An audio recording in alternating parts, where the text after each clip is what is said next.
지난주에 우리는 데살로니가라는 도시에 출현한 새로운 공동체에 대해서 나누었습니다. 이들은 믿음의 역사와 사랑의 수고와 또 소망의 인내라는 구체적이면서도 역동적인 그런 모습을 하고 있었죠. 그렇다면 그들은 대체 어떻게 그런 모습일 수 있었던 걸까요? 과연 무엇이 그런 공동체를 탄생하도록 만들었느냐는 것입니다. 오늘 본문은 데살로니가 공동체가 탄생하던 때 그때 발생했었던 굉장히 독특한 어떤 과정들을 보여주고 있는데요. 함께 살펴보면서 하나님께서 우리에게 주시는 음성을 듣는 시간이 됐으면 좋겠습니다. 오늘은 새 번역보다는 개역 개정을 사용하려고 하는데요. 적어도 이 본문에서는 새 번역이 너무 의역을 하다 보니까 원문의 뉘앙스가 훼손되어 버렸기 때문입니다. 아무튼 4절 초반부를 읽어보면 이렇게 표현을 해요. 이는 우리 복음이 너희에게 말로만 이른 것이 아니라, 이 부분을 보면 바울이 내가 복음을 전했다 이렇게 표현을 하고 있는 게 아니라 복음이 이르렀다 라고 그렇게 얘기를 합니다. 그러니까 복음을 전하는 내가 주체자가 되어서 한 행위로 설명을 하는 게 아니라 복음 그 자체가 주체가 되어서 우리에게 이르렀다는 그런 표현을 하는데요. 그것도 능력과 성령과 큰 확신으로 우리에게 복음이 다가왔다는 것입니다. 일단 이게 첫 번째 과정이었습니다. 인간의 말과 설득을 넘어선 신적인 그 은혜, 하나님의 압도적인 부르심이 이 데살로니가 성도들에게 임했다는 거죠. 그리고 6절에서는 두 번째 과정이 나타나는데요. 많은 환난 가운데서 성령의 기쁨으로 말씀을 받아 라고 이야기합니다. 그러니까 자신들에게 다가온 이 복음, 그 복음에 대한 이해 앞에서 그래, 이게 답이구나, 이게 소망이구나, 거짓 없는 기쁨으로 성령이 허락한 그 즐거움을 통해서 심지어 복음 때문에 겪을 환난이 있는 것이 뻔히 보이는데도 불구하고 그것을 받아들였다는 것입니다. 그리고 세 번째 과정으로 6절 후반부에 설명하는 것처럼 우리와 주를 본받은 자가 되었다 라고 이야기를 하더니 마지막 7절에서는 이제는 그들이 믿는 자들의 본이 되었다 라고 이야기합니다. 그러니까 지금 이 구절들에서 총 4개의 과정이 소개가 되죠. 먼저 복음이 이르렀고 그 복음을 기쁨으로 받아들입니다. 받아들인 뒤에는 주님을 본받는 자가 되고 또 복음을 전해준 자를 또 본받고 또 그들 자체가 믿는 자들의 본이 되는 그런 일들이 일어났다는 거예요. 그러니까 이 현상, 이 일련의 과정은 복음이라고 하는 게 만들어내는 어떤 주요 현상이라는 것입니다. 그러니까 복음이 주체가 되어서 그 복음이 전해지고 이르게 되는 그런 모든 자리에 마땅히 일어나야 되는 어떤 현실이라는 것이죠. 그러면 오늘날 우리가 경험하고 있는 교회는 어떤지 한번 생각을 해볼까요? 정말로 이런 과정들, 이런 현상들이 자연스럽게 나타나고 있느냐는 것입니다. 복음이 전해지는 자리, 그 복음 때문에 모였다는 교회와 공동체 안에서 이런 과정들이 뚜렷하게 발견되느냐는 것이죠. 아니잖아요. 안타깝지만 솔직한 대답은 잘 안 보인다는 것입니다. 물론 아예 없는 것은 아니죠. 앞에 두 가지 반응, 두 가지 과정은 그래도 선명하게 대체로 잘 진행이 됩니다. 복음이 이르게 되고 그래서 그 복음에 대해서 기쁨으로 받아들이고 예배하는 모습은 나타난다는 거죠. 거기까지는 그래도 잘 보여요. 지금도 찬양 집회에 수많은 청년들이 운집해 있고요.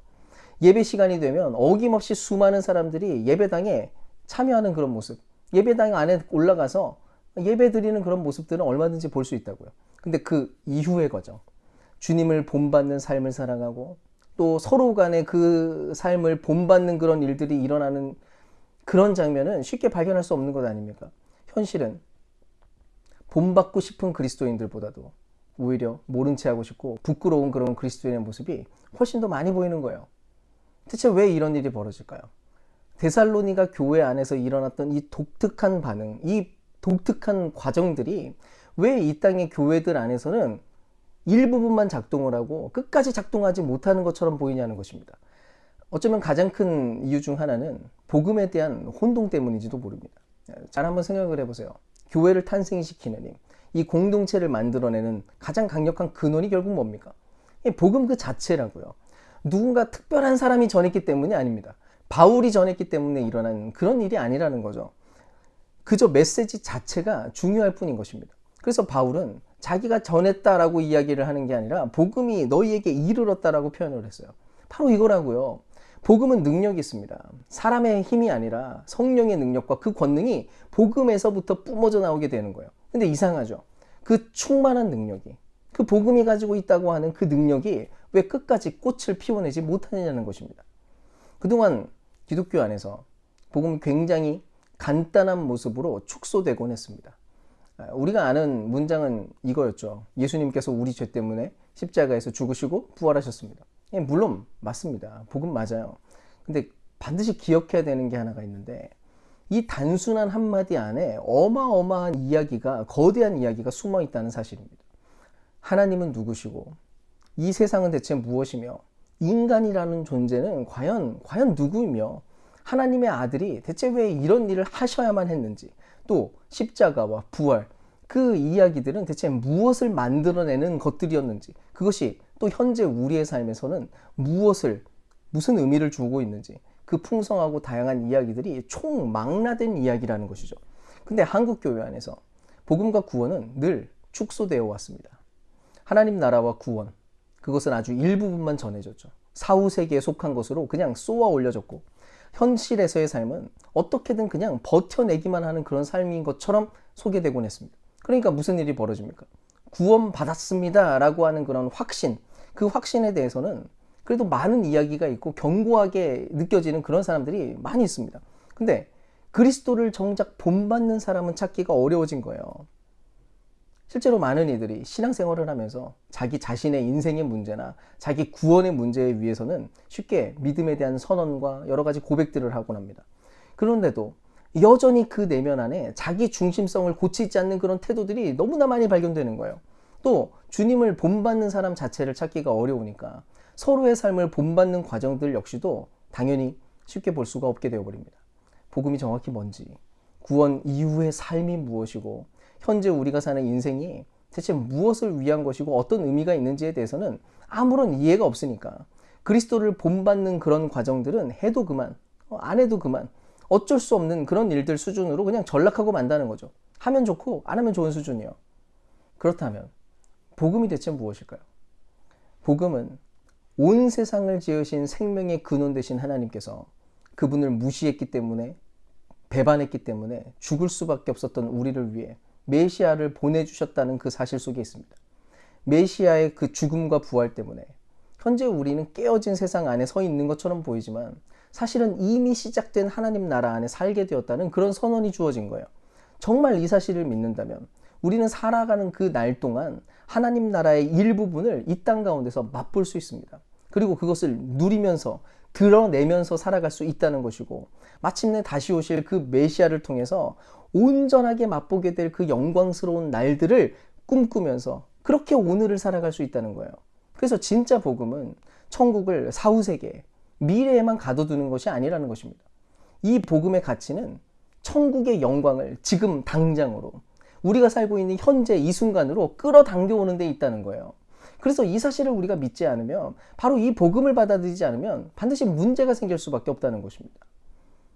어차피 죽으면 나 천국 가요, 이런 수준의 구원파적인 반쪽 복음, 피상적인 복음을 믿으니까 부도덕성, 몰상식, 그런 일들을 저지르면서도 아무 문제의식을 느끼지 못하는 일까지 벌어지고 만다는 것입니다.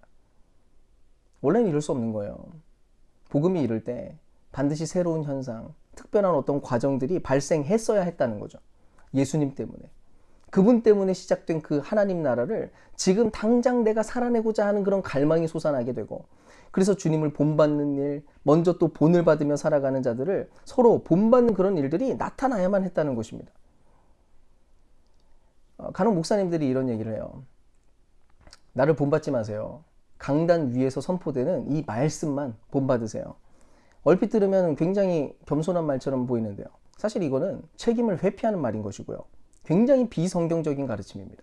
교회는 오히려 서로 본받는 곳이어야 하는 거예요. 우리는 서로를 향해서 마치 바울처럼 나를 본받으라라고 이야기를 할 수 있어야 된다는 것입니다. 내 자신이 완벽해서 그런 이야기를 할 수 있는 게 아니고, 그저 예수를 닮아가기 위해서 나 역시도 주님을 본받기 위해서 달려가고 있다는 그 사실, 그 분투에 참여하고 있는 그 인생에 대해서 본받으라고 이야기할 수 있다는 것입니다. 오히려 자신 있게 얘기할 수 있어야 돼요. 성도님도 저처럼 하세요. 저도 역시 부족합니다. 하지만 주님을 따르기 위해서 제가 얼마나 애쓰고 있는지 몰라요. 주님을 따르는 길이 너무 행복하고 복된 길이거든요. 끝까지 우리 뒤를 따라갑시다. 예수님 뒤 따라갑시다. 저도 그렇게 할 테니까 잘 보고 같이 배워갑시다. 우리 모두 주님 본받으며 삽시다. 만약 교회 공동체가 주님을 본받고 그렇게 서로를 향해서 늘 본받으려고 애를 쓰는 모임이 된다면 얼마나 아름다울까요? 하지만 이미 말씀드린 대로 이런 특별한 현상과 과정은 절대로 조작으로 만들어낼 수 없는 것입니다. 오직 참된 복음이 일으키는 그 능력이거든요. 온전한 복음이 이를 때 그때 온전한 회심이 찾아오게 됩니다. 데살로니가 교회는 그렇게 회심한 자들이 모인 그런 공동체였던 건데요. 정말 회심했다라고 하는 그런 증거들이 9절, 10절에서 또 발견됩니다. 그들이 우리에 대하여 스스로 말하기를 우리가 어떻게 너희 가운데 들어갔는지와 너희가 어떻게 우상을 버리고 하나님께로 돌아와서 살아계시고 참되신 하나님을 섬기는지와 또 죽은 자들 가운데서 다시 살리신 그의 아들이 하늘로부터 강림하실 것을 너희가 어떻게 기다리는지를 말하니 이는 장래의 노하심에서 우리를 건지시는 예수시니라. 이 이야기는 공동체에 속하지 않았던 주변 사람들이 했던 그런 증언이었는데요. 일단 이들이 우상을 버리고 하나님께로 돌아온다라고 얘기합니다. 즉 온전한 회심의 첫 번째 모습은 우상에서부터 돌이킨다는 건데요. 여기서 말하는 우상을 오해하면 안 됩니다. 실제로 많은 사람들이 굉장히 많이 착각을 해요. 불교나 미신 섬기던 그런 사람들만 우상 문제랑 연루되어 있다라고 착각을 하는 거죠. 아닙니다. 현대사회의 우상은 훨씬 미묘하고 복잡하거든요.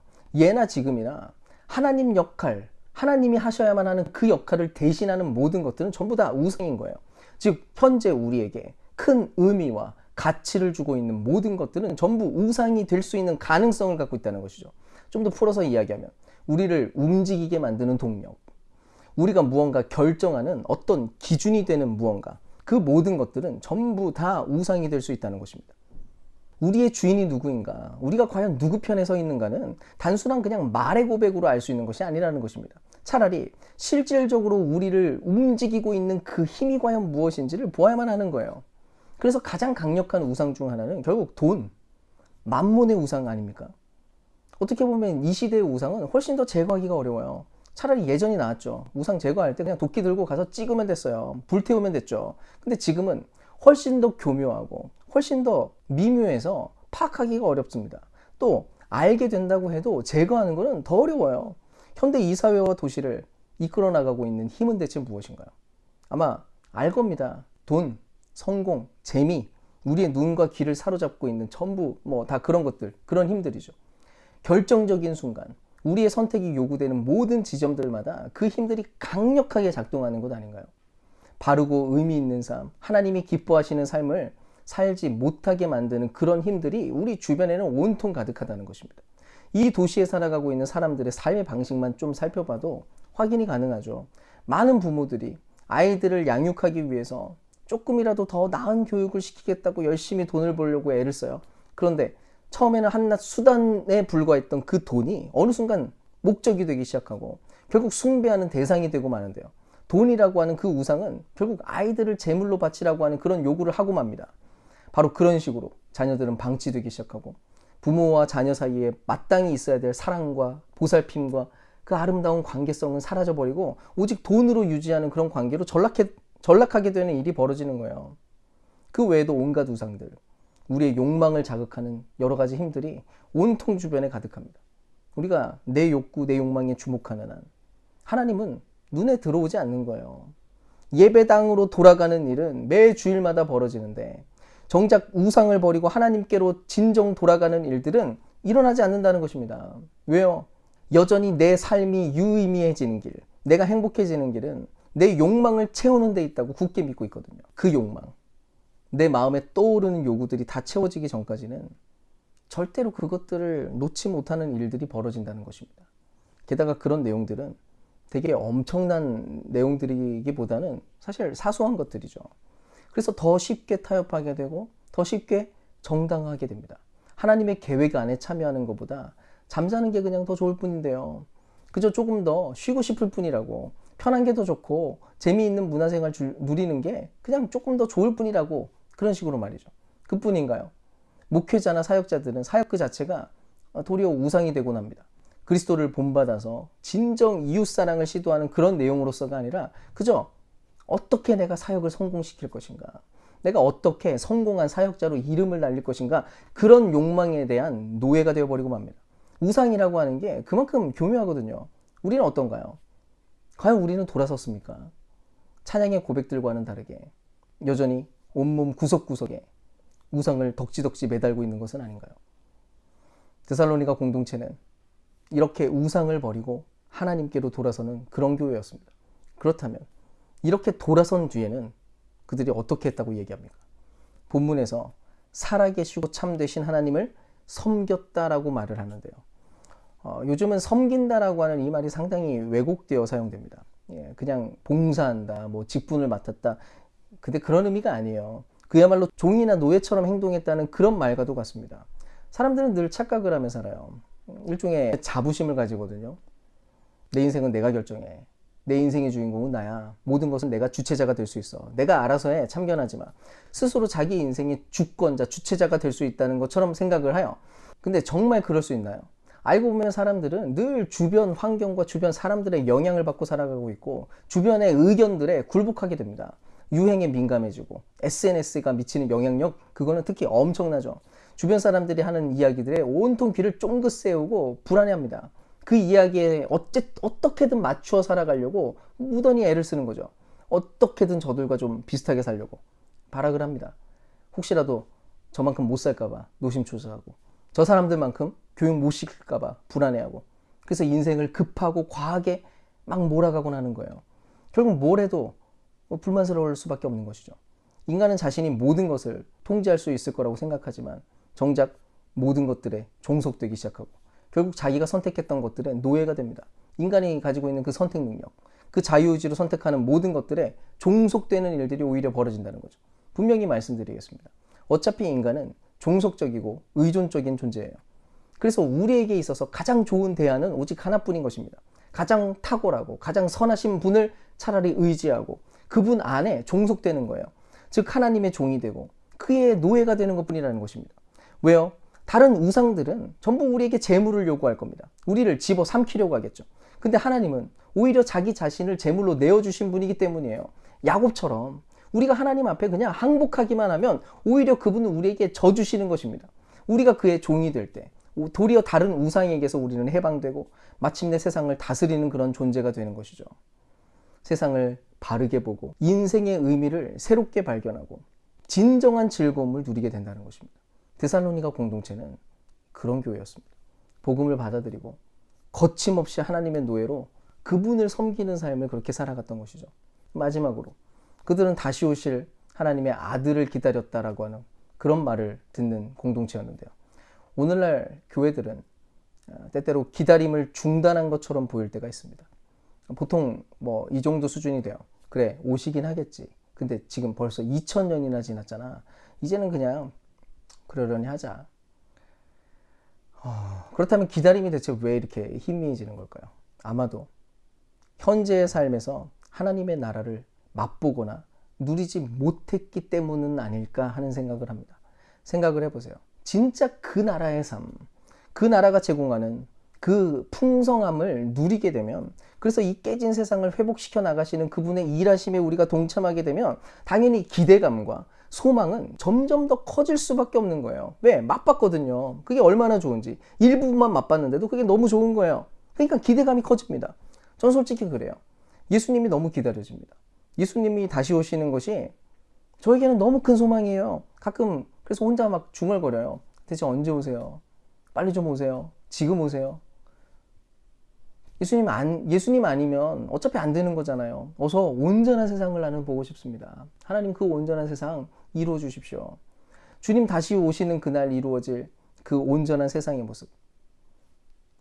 그 기대감은 이 땅에서 간헐적으로 누리면 누릴수록 훨씬 더 커지게 되어 있다는 것입니다. 또 그 나라를 추구하는 삶을 살면 살수록 그 고통스러운 긴장에 참여하는 사람들은 훨씬 더 그 마음이 간절해질 수밖에 없는 거예요. 마라나타 주 예수여 속히 오시옵소서. 사랑하는 여러분, 회심. 그럼 진정한 회심이 무엇인가요? 진정 새로운 공동체가 탄생할 때 그때 어떤 일이 벌어지느냐는 것입니다. 저는 데살로니가 교회에서 발생했던 그 일들이 오늘날 이 도시 안에서도 여러 공동체들 안에서 거침없이 일어날 수 있기를 간절히 소망합니다. 현대사회를 쥐어잡고 있는 그 우상을 버리는 일, 살아계셔서 진정 생명을 주시는 그 하나님께로 돌아가는 일들이 벌어지고 하나님의 노예로 살아가는 일, 동시에 주님 다시 오실 그날, 그 완성의 날을 간절히 기대하고 갈망하고 소망하는 일, 그런 회심의 역사가 막 나타나야 되는 거예요. 바로 그것이야말로 새로운 공동체를 탄생시키는 힘인 것이고 마침내 교회가 발생했다는 그런 증거였기 때문입니다. 그렇기에 이 시대 변화를 갈망하는 교회 안에서 가장 먼저 일어나야 할 현상이 무엇이냐면 바로 회심인 거예요. 일단 사람이 변해야 되는 거죠. 더 좋은 프로그램 아무리 도입하고 더 많은 사역들을 준비하고 더 다양한 봉사 좋죠. 근데 그보다 훨씬 더 중요한 게 따로 있다는 것입니다. 사람이 먼저 변하지 않으면, 회심하지 않으면 그 어떤 시스템을 다 갖추어 놓는다고 해도 아무 의미가 없는 거예요. 회심도 하지 않은 사람들 다 모아놓고 교육시키고 교회 문화 만들어서 문화인 만들어 놓는다고 해서 신앙의 어떤 모양을 갖춘다고 해서 거기에 하늘의 능력이 깃들 수는 없기 때문입니다. 그래서 우리가 사람 모으는 게 그게 우선순위가 될 수는 없는 거예요. 데살로니가 교회에 일어났던 그 현상과 그 과정이 일어나야 되는 것입니다. 교회 다니는 조직원들만 모이는 것이 아니라 진정 하나님께로 돌아가서 그분의 노예로 살기를 자처하는 사람들, 그래서 다시 오실 그 주님의 나라, 다시 오실 그 예수 그리스도를 간절히 소망하는 사람들, 그래서 주님을 또 본받으려고 하고 서로를 본받으려고 하는 그런 사람들, 그런 이들이 모여야 되는 것이죠. 그래서 부탁드립니다. 바로 그런 일을 위해서 우리 모두가 서로 돕는 자리에 계속 있어야 되는 거예요. 함께 만날 때마다, 우리가 함께 모여서 서로 대화를 나눌 때마다 이 과정이 원활하게 지속될 수 있도록 우리가 계속해서 도와야 된다는 것입니다. 인격과 인격이 만나서 서로 보편적인 이야기만 나누는 것으로는 절대로 이 땅에서 우상을 이겨낼 수 없는 거거든요. 전에 누군가가 굉장히 슬픈 이야기를 전해줬습니다. 교회 안에서, 교회 공동체 안에서 다 함께 모여가지고 나눔을 했다는 거예요. 서로 힘든 이야기, 아이들 키우면서 어려움 겪었던 이야기, 어려운 인생 이야기들, 그런 이야기들을 했답니다. 근데 그렇게 모든 나눔이 끝날 때 서로의 마음 한가운데 깊은 한숨만 남았다는 거예요. 도무지 어떻게 해야 될지 모르는 어떤 막막한 마음으로 그 모임이 그냥 그렇게 종료되어 버렸다는 겁니다. 왜요? 그 나눔을 시행한 공동체 안에 진정한 복음이 작동하지 못하고 있었기 때문입니다. 진정 회심한 공동체가 아니면 하나님 나라의 그 풍성함을 도저히 맛볼 수도 없고 누릴 수도 없는 것이거든요. 그런 면에서 권면합니다. 서로 우상을 드러내고 폭로할 수 있는 사람들 그 옆에 서시기 바랍니다. 그렇게 함께 이겨내면서 우리가 살아가는 거예요. 나도 이렇게 할 때 실패하더라. 근데 내가 이렇게 했더니 그때 내가 주님 안에서 온전해질 수 있었어. 얼마나 좋았는지 몰라. 그 승리를 계속해서 누리고 싶어. 우리 같이 그렇게 살자. 이런 간증이 많아질 때 서로 본받기 위해서 비록 때때로 넘어지기도 했지만 결국 이겨나갈 수 있었던 그 아름다운 경험들, 그런 이야기들을 끊임없이 공유하는 그런 모임이 되어야 되는 거예요. 물론 이런 나눔을 한다는 것은 아마 적지 않은 부담이 될 것이고 또 어려움이 있을 수도 있습니다. 근데 그게 교회예요. 그게 교회라는 겁니다. 아무 부담 없이 모이려고 하는 그런 생각 절대 하지 마세요. 그런 거는 그냥 세상 모임, 그냥 그걸로 충분합니다. 그죠? 주일 예배 한 번, 예배 보러 오는 수준으로는 절대로 새로운 공동체가 될 수는 없는 거예요. 그런 식으로 도시 안에서 하나님의 임재를 드러내는 교회가 되는 일은 결코 없을 거라는 것입니다. 사랑하는 여러분, 부디 우리가 공동체를 탄생시키는 그 힘을 나타내는 그런 교회가 될 수 있기를 소망합니다. 우상과 싸우는 교회가 되고 하나님의 노예로 자처하는 그런 교회가 되고 그리스도를 간절히 기다리는 그런 교회가 되는 것이죠. 날마다 복음 앞에 설 때 성령의 그 큰 능력이 그 은혜를 우리에게 베푸실 것을 믿고 그 앞에 나아가는 그런 인생을 또 살아가는 저와 여러분 될 수 있기를 주님의 이름으로 축원드립니다.